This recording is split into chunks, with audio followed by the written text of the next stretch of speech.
Aouzu billahi minash shaitanir rajim. Bismillahir rahmanir rahim. Et dans la suite de notre série de vidéos d'apprentissage, nous allons voir comment faire l'étiquetage des entités. Dans notre modèle de carte, nous voyons bien que pour les arbres, l'espèce est affichée. Pour les axes des voies, il y a la longueur avec l'unité qui est le mètre. Et pour l'espace vert, il y a la superficie sous forme d'hectare et sous format hectare, ar et centiare. Au début, elle était en mètre carré.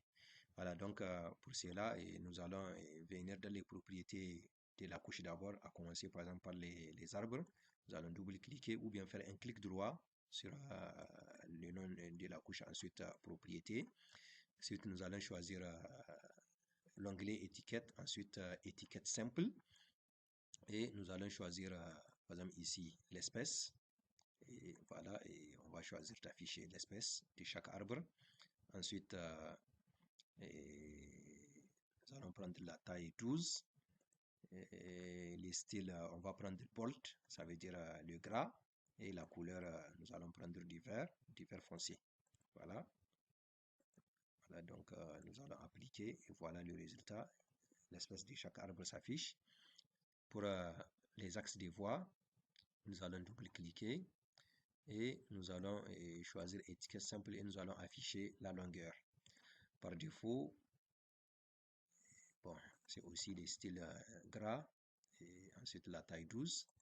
Et par défaut, vous voyez, il y a la longueur qui s'affiche à celle l'unité avec plusieurs chiffres après la virgule. Nous allons appliquer une fonction qui s'appelle round afin de tronquer la valeur de la longueur. Pour cela, nous allons venir au niveau de expression et nous allons utiliser la longueur comme l'une des variables de la fonction round. Voilà. Et ensuite, nous allons donner le nombre de chiffres après la virgule 2. Et nous allons appliquer. Et nous avons la longueur qui est écrite avec des chiffres après la virgule. Ensuite, nous allons ajouter l'unité. Et l'unité, c'est le mètre. Et cela veut dire que nous allons concaténer deux chaînes de caractères. La longueur déjà tronquée, ensuite l'unité qui est le mètre. Nous allons revenir au niveau de l'expression et nous allons utiliser la fonction concat.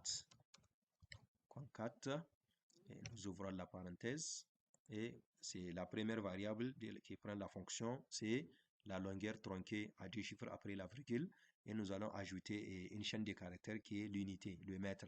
On ouvre l'apostrophe, nous mettons un petit espace et nous allons écrire M minuscule, symbolisant le mètre et nous allons fermer notre chaîne de caractères. Voilà, et nous allons fermer la parenthèse.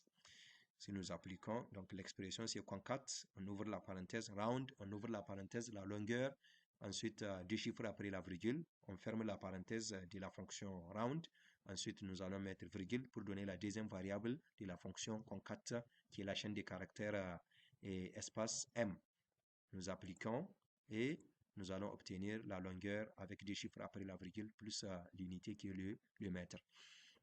Pour la superficie, nous allons l'écrire manuellement et sinon nous pouvons la programmer, mais ça va être un peu compliqué, surtout pour les débutants. Nous allons l'écrire manuellement une fois en mode mise en page.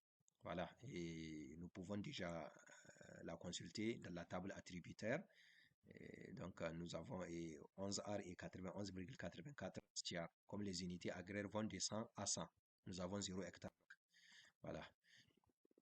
Donc, c'est la fin pour cette étape permettant d'étiqueter les entités. Et dans la prochaine vidéo, nous allons voir comment faire la mise en page. Merci.